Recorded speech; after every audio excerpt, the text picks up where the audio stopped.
All right, time to do an exercise on still life. So still life is when you're drawing from life, but the object is still, so it's not moving. You're able to observe it for as long as you want to. You guys are going to need a pencil.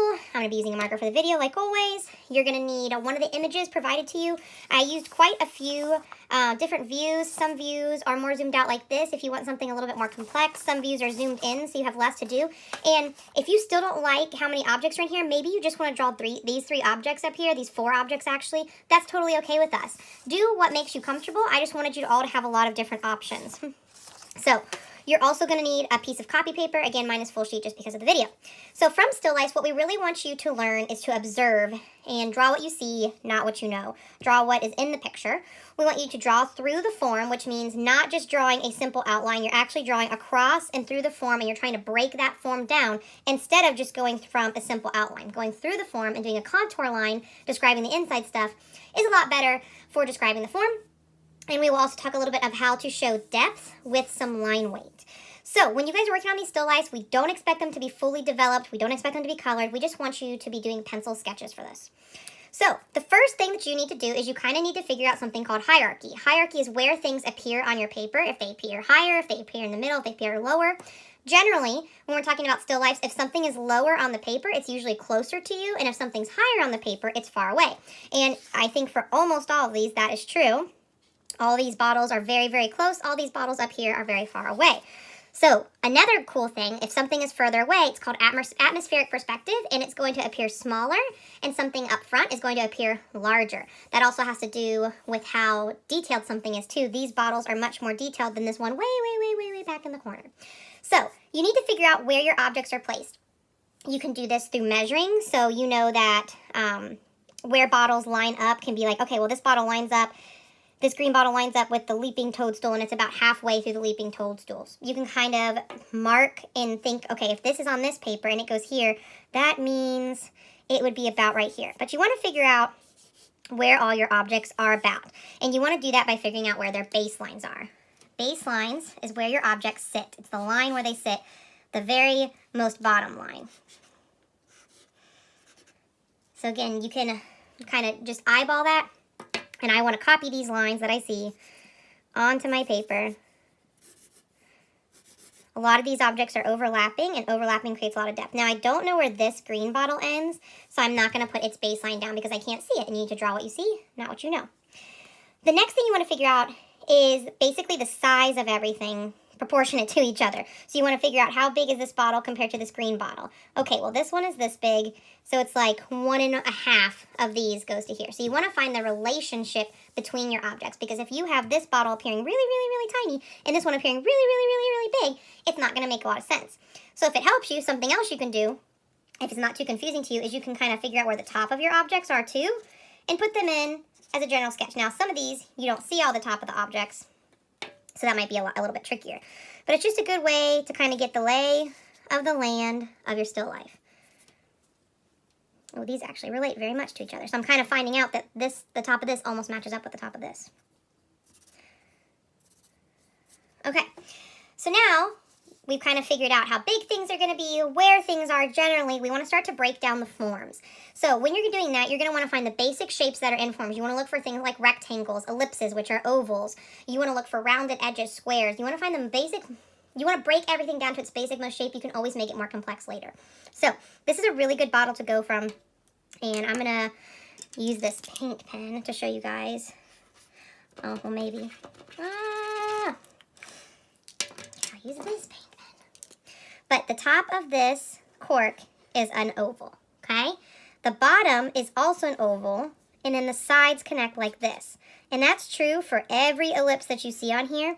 That's called drawing through the form. So even though I'm only can view part of the face and a little bit of the back, I'm connecting that lines and going, instead of just flat, making a line like this, I'm going around my form in order to show, hello, form, to show three-dimensionality.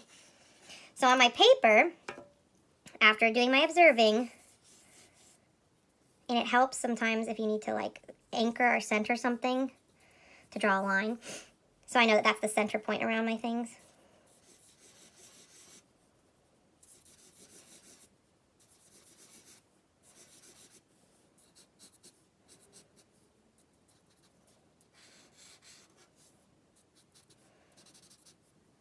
And I like to do this thing, I've mentioned it in some of my other videos, I like to do air tracing, which is where your hand just tries to like remember the shape that it's seeing. Now I'm not going to get super detailed, I'm not going to put the label in there or things like that. I just want to keep it really, really general right now. Now, moving on to this shape, this crazy complex shape. I love this shape because it's really great for you guys to see all the different shapes within this big shape. So at the very top, we have a humongous circle, and then we have an ellipse here. And if you were to even draw ellipses around, it goes from a small ellipse to bigger ellipses to a circle. We have an ellipse right here. We have like a square here. And we have a big ellipse at the bottom. So, again, just drawing those rings around is, think of it as going around the form. So I notice by my observing right here that the bottom of my potion bottle is hanging off the edge a little bit. I want to make sure to do the same thing over here, and I even notice I might need to go a little closer to the edge.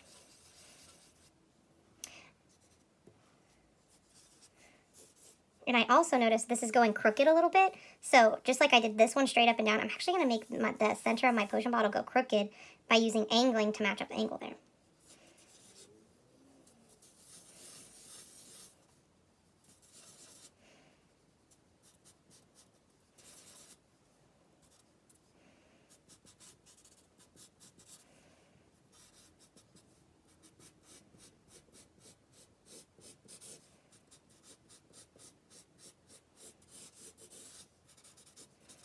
And I'm just working my way right along.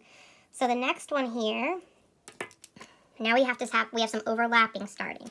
This one has a nice big circle at the top, very rectangular top, an ellipse, a circle, and I would call that a triangle right there, folks. So I'm going to try and copy those shapes that I see.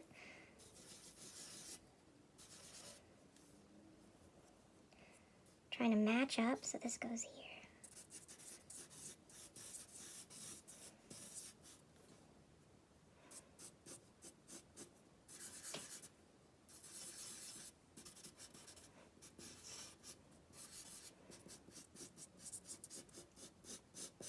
Now, I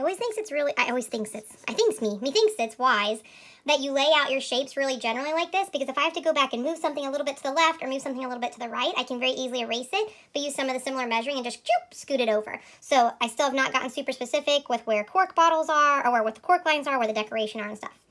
The next thing I want to show you guys is how to create depth, especially since we have some overlapping happening now.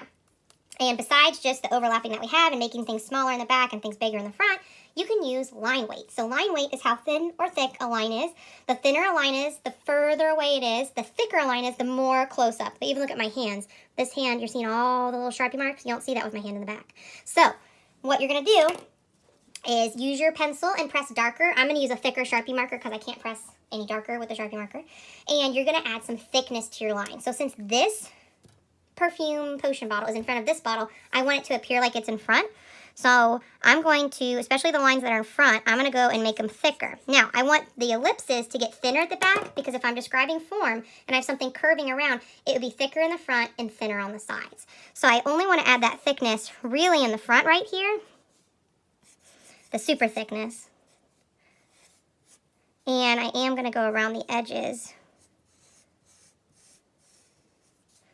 I'm going to keep that thin in the back, though. Thinner, I should say. And the top, this side goes in front of this side. So what I've done now is this even more so looks like it's behind. So I'm just going to continue to draw my still life using the techniques that I've been describing to you guys.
Okay, so now's the point where you could just leave it like this. We would be very happy with this, but if you want to take it a step further, just because you really like art and you like this drawing, you could go back and do things like all the crazy details in the labels. You could do the textures that are here.